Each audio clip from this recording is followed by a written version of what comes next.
काली नजर। माँ, माँ। अरे क्या माँ माँ कर रहा है? बकरी का बच्चा है क्या?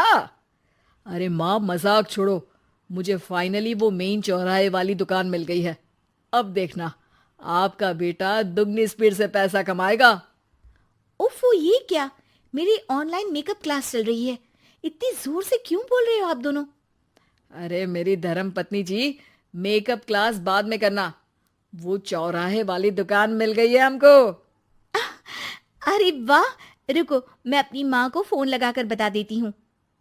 अरे मैं भी अपने रिश्तेदारों को बता देती हूँ। कितनी खुशी की बात है। हाँ हाँ, मैं भी अपने दोस्तों को बता देता हूँ। 1 हफ्ते बाद रजिस्ट्री है। बस, घर में खुशी का मौका था। उन तीनों ने अपने अपने फोन उठाए और लोगों में बात फैलाना शुरू कर दिया। और रही सही कसर, श्वेता बहू ने अपने पड़ोस में सबको बताकर कर दी। अरे वर्मा आंटी, अब हम भी जल्दी कार ले लेंगे। घर का रेनोवेशन होगा और ठाट से रहेंगे हम भी। अरे, ऐसा क्या हुआ? लॉटरी बाटरी लग गई है क्या? अरे, इस बार चौराहे वाली मॉल में हमको भी दुकान मिल गई है। दुकान नंबर 21, जो एकदम चौराहे पर है। अब ग्राहक बढ़ेंगे तो आमदनी भी बढ़ेगी ही ना। अरे वाह, कितनी खुशी की बात है। मैं बहुत खुश हूँ तुम्हें इतना खुश देख के। बाकी एक बात कहूँ, सबको मत बताते फिरना। किसी की नजर लग जाएगी तो खुशी की खबर वापस लौट जाएगी। हैं? ऐसे थोड़ी ना होता है। अब डरा रही हो? अरे सही कह रही हूँ। काली नजर कहते हैं इस चीज को, जब आप किसी को कुछ बताओ और वो काम बिगड़ जाए। अरे लेकिन मैं तो। तुमने सबको बता दिया ना? हाँ, फोन लगा लगा के। अब बच के रहना। काली नजर बड़ी खतरनाक होती है। श्वेता इतनी खुश रहती है कि वो वर्मा आंटी की बात पर ध्यान ही नहीं देती, जबकि पड़ोस में और भी लोगों से खुशी की खबर शेयर करती रहती है। अगले दिन राजेश बहुत दुखी होकर घर आता है। अरे बेटा, क्या हुआ? मुंह क्यों सूजा हुआ है? मधुमक्खी ने काट लिया क्या? माँ, वो दुकान किसी और के पास चली गई। किसी ने ज्यादा भाव लगा दिया।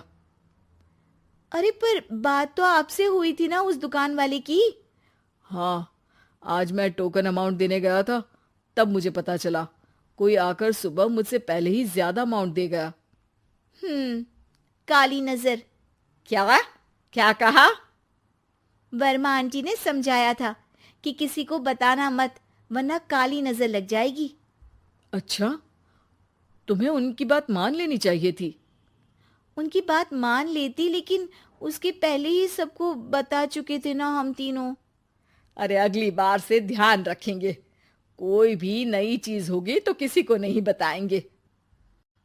तीनों कुछ दिन ऐसे ही रहते हैं, पर एक दिन श्वेता को एक मेल आता है। राजेश, मेरा ऑनलाइन मेकअप कोर्स कंप्लीट हो गया। अब मैं खुद का पार्लर खोल सकती हूँ। अरे वाह, अपने मोहल्ले में ही खोलते हैं। ये जो घर के सामने दुकान है ना, वहीं। हाँ, यहाँ सस्ती भी मिल जाएगी। अगले दिन श्वेता वर्मा आंटी के पास जाती है, मिठाई का डब्बा लेकर। अरे आओ आओ, कैसे आना हुआ? जोर से नहीं बोलूंगी। वो सामने वाली दुकान है ना, वहां मैं अपनी पार्लर की दुकान खोलने वाली हूँ। उसकी मिठाई है। अरे वाह, बहुत बधाई हो तुमको। हाँ, मैं कमाने लगूंगी तो राजेश पर पूरे घर का बोझ नहीं रहेगा ना आंटी जी। ये तो है। पर ये बता कि तूने ये बात किसी और को तो नहीं बताई ना? अरे नहीं नहीं, पिछली बार गलती कर दी थी। काली नजर लगी किसी की और राजेश के हाथ से वो दुकान चली गई थी। सबको मत बताना। चलो मैं चलती हूँ, कल दुकान की बात करने भी तो जाना है। अगले दिन श्वेता दुकान के लिए मालिक से बात करने जाती है। अरे लेकिन दुकान तो हम कल रात को ही किसी को दे चुके हैं। कल ही?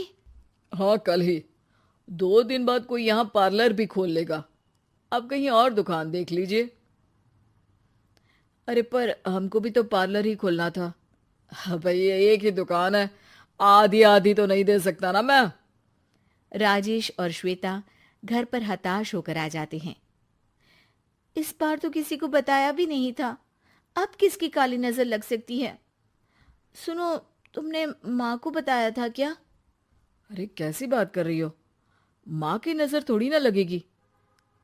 पक्का तुमने किसी को नहीं बताया था ना? सिर्फ वर्मा आंटी को बताया था, उन्होंने ही मुझे किसी को नहीं बताने को कहा। अरे यार, तुम भी सही हो, मेरी माँ को नहीं बताने को कह रही हो, पर वर्मा आंटी को बताना तुम्हें जरूरी लगा। अरे वर्मा आंटी ने ही तो काली नजर के बारे में बताया था ना, वो हमेशा हमारा भला ही तो चाहती है। मेरी माँ भी हमारा भला ही चाहती है। अरे पर चिल्ला क्यों रहे हो? बात नहीं कर सकते क्या आराम से? नहीं आता वो आराम से बात करना, और करना भी नहीं चाहता हूं मैं। दुकान जाने का दुख गुस्से में बदल गया था और राजेश और श्वेता में बात बंद हो गई थी। 2 दिन बाद मोहल्ले में पार्लर का इनॉग्रेशन हुआ, जिसमें मोहल्ले के सभी लोगों को बुलाया गया, पर श्वेता, राजेश और माँ नहीं जाते। माँ, अंदर आ जाओ, क्या देख रही हो? अरे नया पार्लर देख रही हूं अपने आंगन से। देखो, माँ को दूसरे का सुख देखने में कितना मजा आ रहा है, मेरा दुख नहीं दिख रहा इन्हें। यह मेरा पार्लर भी तो हो सकता था। अरे चुप रहो यार, हर बात में लड़ाई क्यों ढूंढ रही हो? राजेश और श्वेता फिर बहस करने लगते थे। तभी माँ ने दोनों को बाहर बुलाया। अरे जरा देखो तो, दुकान चलाने वाले का बोर्ड पर नाम क्या लिखा है? श्रुति वर्मा। गाड़ी निकाले बेटा, हमें कहीं जाना है। काली नजर का इलाज कराने? राजेश अपनी बाइक निकालता है। तीनों ट्रिपलिंग कर रहे हैं। माँ राजेश को उस मॉल वाली दुकान पर लेकर जाती है जहां राजेश अपनी दुकान खोलने वाला था। यही दुकान लेना चाहता था ना तू? हाँ, पर इनको भी दुखी करने लेकर आई हो क्या यहाँ पर दुकान दिखाकर? वहां काफी नहीं था? अरे श्वेता, थोड़ा सब्र रख, अभी पता चलेगा कि हम यहाँ क्यों आए हैं। बता, इस दुकान चलाने वाले का नाम क्या है? अनुपम वर्मा। कुछ समझ में आया? वो दुकान वाली श्रुति वर्मा, ये दुकान वाला अनुपम वर्मा, और हमारे पड़ोस में हमने उस दुकानों के बारे में बताया किसको था? वर्मा आंटी को। मतलब वर्मा आंटी ही हमारा काम बिगाड़ रही है? नहीं नहीं, ऐसा नहीं हो सकता, ये बस इत्तेफाक है। राजेश अपना फोन निकालता है और श्रुति वर्मा और अनुपम वर्मा के नाम फेसबुक पर सर्च करता है, जहां ये दोनों ही वर्मा आंटी के रिश्तेदार होते हैं। श्वेता को समझ में आ जाता है कि वर्मा आंटी की ही नजर खाली नजर है। अब क्या करना है? कोई भी खुशी की खबर हो तो काली नजर से बचना है, यानी वर्मा आंटी से बचना है। अरे पर मुझे ये समझ में नहीं आया कि वो हमारे साथ ऐसा क्यों करेंगी। अरे बेटा, एक सीख है, दूर के आदमी को आपकी तरक्की से कम परेशानी होगी, पड़ोसी को ज्यादा। दोनों माँ की बात में हामी भरते हैं और अगला काम चुपचाप करने की कसम खाते हैं, ताकि आगे से वर्मा आंटी कोई काम ना बिगाड़ सके।